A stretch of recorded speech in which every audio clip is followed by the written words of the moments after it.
eu vou estar falando sobre vencendo os inimigos do amor.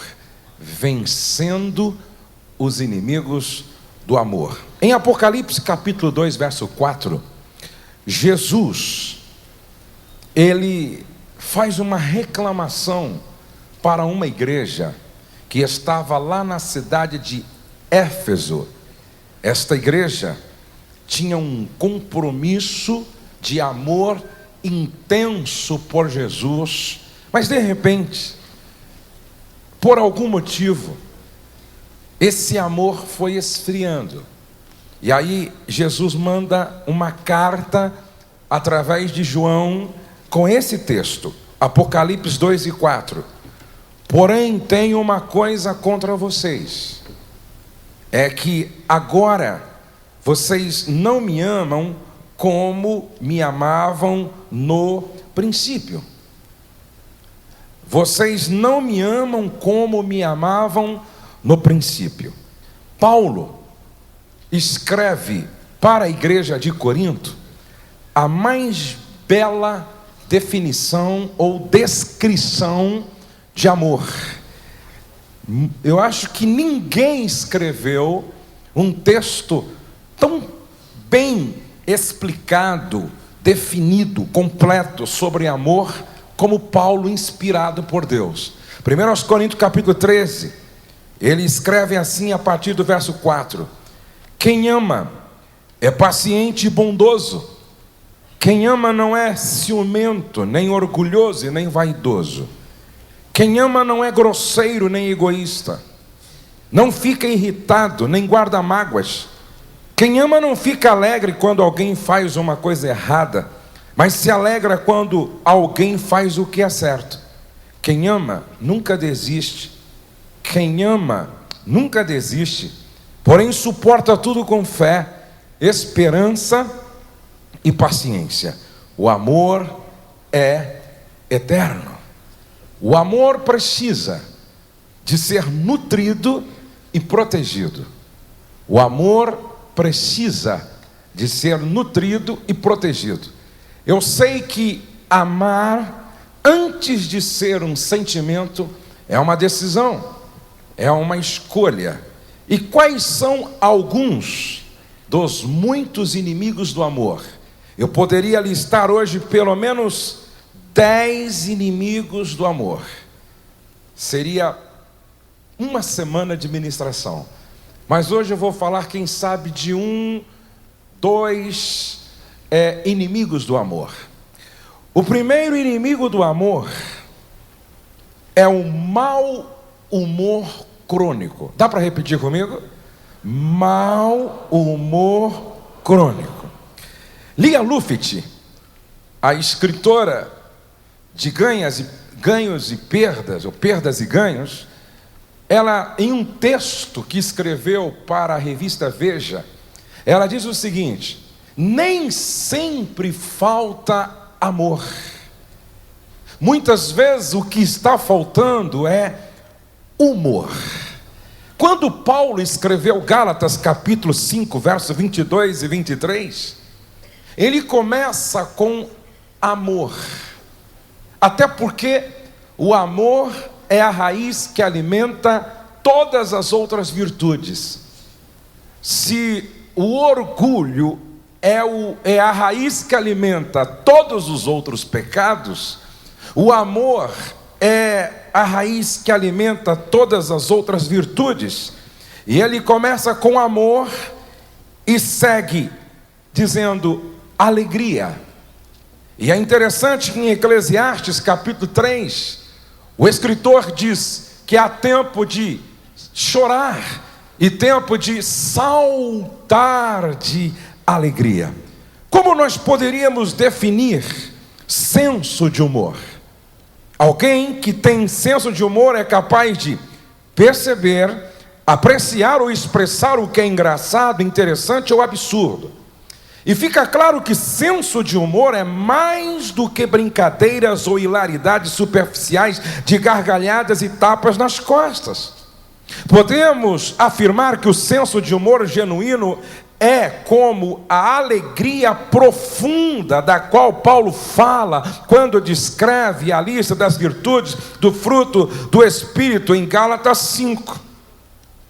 Felicidade é um sentimento circunstancial, ou seja, a felicidade depende das circunstâncias. Alegria, na perspectiva bíblica, é um sentimento que independe das circunstâncias. Um exemplo disso é Paulo e Silas cantando na prisão, depois de haverem sido açoitados, Atos capítulo 16. Será que Jesus tinha senso de humor? Dá para imaginar Jesus com uma expressão facial sempre carrancuda, fechada? Preste atenção que Jesus, em Mateus 11, versos 16 e 19, fala da doença, da insatisfação e do mau humor crônico. O mestre está falando ali à liderança religiosa de Israel daqueles dias. Quais são os benefícios de se ter uma boa dose de senso de humor que tem a ver com alegria como virtude do fruto do Espírito? Primeiro, o senso de humor nos ajuda a conviver com as pressões da vida no dia a dia. Segundo, o senso de humor contribui para que a pessoa veja as coisas na perspectiva certa, impedindo que estas pessoas façam tempestade em copo d'água. O mal-humorado é sempre um pessimista. O mal-humorado é sempre uma pessoa que vê só o lado negativo da vida. Olha para o limão e só é capaz de enxergar o azedo e não consegue ver a vitamina C. Preste atenção. O senso de humor é um lubrificante social imprescindível. Existem alguns pensamentos que dizem muito sobre essa ideia. Por exemplo, o riso compartilhado cria um vínculo de amizade. O riso é a menor distância entre duas pessoas. 4. Pessoas bem-humoradas têm mais saúde. Olha o que diz a Bíblia em Provérbios 17, 22. A alegria faz bem à saúde. Estar sempre triste é morrer aos poucos. Numa outra versão diz que o coração alegre é bom remédio. Como é que chama esse remédio? Coração alegre. O coração alegre é bom remédio. Dá para repetir comigo? O coração alegre é bom remédio. Quais são então os benefícios desse remédio chamado coração alegre? Preste atenção. Nosso corpo vive intensas modificações apenas com uma boa risada. Os pulmões, por exemplo, podem multiplicar 4 vezes sua capacidade receptora de oxigênio. Isso, por sua vez, produz mais adrenalina, com consequente benefício para os asmáticos por sua função broncodilatadora. Também os órgãos do sistema digestivo são beneficiados. Fígado, pâncreas, intestino e os músculos que os rodeiam produzem maior quantidade de sucos, melhorando consideravelmente a digestão. O coração, ao bater mais rápido, acelera a circulação do sangue, diminuindo a pressão arterial e facilitando a eliminação de toxinas. Diga para o irmão ao lado: quem ri mais vive mais tempo. O coração alegre é bom remédio. Que coisa interessante. O cérebro também colhe os efeitos de uma boa risada quando o hipotálamo, ao liberar mais endorfinas, produz processos analgésicos. Neurologistas como Lee Berk afirmam que rir é de grande ajuda para produzir uma resposta imunológica mais favorável no combate ao estresse. Enfim, uma boa risada funciona melhor do que uma bateria de remédios. E é interessante que a Bíblia diz que o coração alegre deixa o rosto bonito. Olha para o seu irmão e veja como está o coração dele.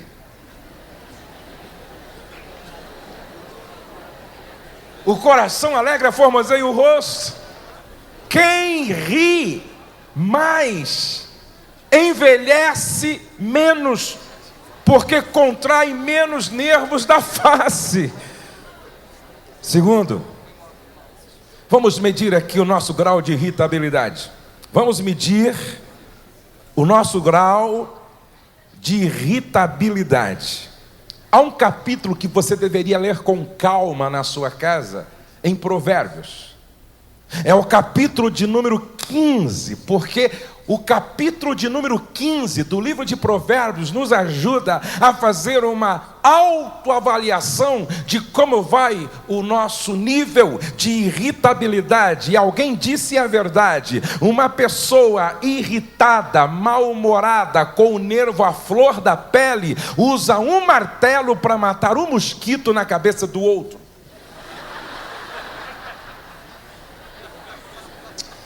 Escute. A maneira como você responde às situações mais adversas na vida revela como você está emocionalmente. Provérbios capítulo 15, verso 1. A resposta branda desvia o furor, mas a palavra dura suscita a ira. O mal-humorado vive com o seu burrinho emocional desativado, ou melhor, ativado. O mal-humorado vive com o seu burrinho emocional ativado. Por isso, suas palavras são duras, suscitando ira. Agora preste atenção. A resposta branda. A vida é feita de estímulos e respostas, estímulos e respostas, estímulos e respostas. Há pouco eu falei algo com uma pitada de humor e vocês responderam sorrindo. Ou seja, eu estimulei e vocês deram uma resposta. Todos os dias eu tenho que responder e você também. Não tem como viver sem estímulo e sem resposta. Agora preste atenção. Entre o estímulo e a resposta existe um espaço aonde você tem que criar uma tecla chamada pausa para responder não segundo o que você está sentindo, mas responder com base em princípios. Se você levar esse princípio aqui para casa e praticar, eu lhe garanto que você terá resolvido alguns problemas e vai viver uma qualidade de vida como você nunca viveu. Preste atenção. Entre o estímulo e a resposta, eu tenho um espaço onde eu devo criar uma tecla chamada pausa. Diga comigo, pausa. Mais forte, pausa. Tá, aí você foi estimulado, provocado, instigado. Aí você cria essa tecla e aperta pausa e conta 1, 2, 3. Por que Paulo disse irai-vos e não pequeis? A única forma de eu não pecar quando eu estou irado é eu apertando a tecla chamada pausa e ir contando e orando. Me segura, Senhor. Me ajuda, ó Pai. O que é mansidão? A ideia no grego de mansidão, etimologicamente falando, é amansar um animal bravo. Amansar um animal bravo. Mansidão. Contextualizando, pensando em Daniel Goleman, inteligência emocional, mansidão quer dizer colocar inteligência nas emoções. As pessoas mal-humoradas são emocionalmente burras. Olhe para cá. A raiva é o vento que apaga a chama, a vela da inteligência. A raiva é o vento que apaga a vela da inteligência. Os gritos começam quando termina a inteligência. Preste atenção. Entre o estímulo e a resposta você tem um espaço aonde deve criar uma tecla chamada pausa para fazer a melhor escolha da resposta que você vai dar, e essa resposta não pode ser com base no que você está sentindo, ou seja, as tuas emoções não podem te dominar. As tuas emoções não podem te governar. Sua vida tem que ser com base em princípios. Suas respostas têm que ser com base em princípios. É a palavra de Deus, na força do Espírito Santo, que tem que governar a sua vida e determinar suas atitudes, suas ações, suas escolhas, suas decisões. Se vocês me entendem, digam amém. Ah, pastor, mas e aí? Eu ando com o nervo à flor da pele. Então deixa eu lhe dar uma péssima notícia. Quando uma pessoa fica com o nervo à flor da pele, o diabo toca piano nos seus nervos. Dá para vocês entenderem porque o Espírito Santo tem pressa em converter-nos a Ele? Muitas pessoas estão construindo um caminho para baixo, para o inferno.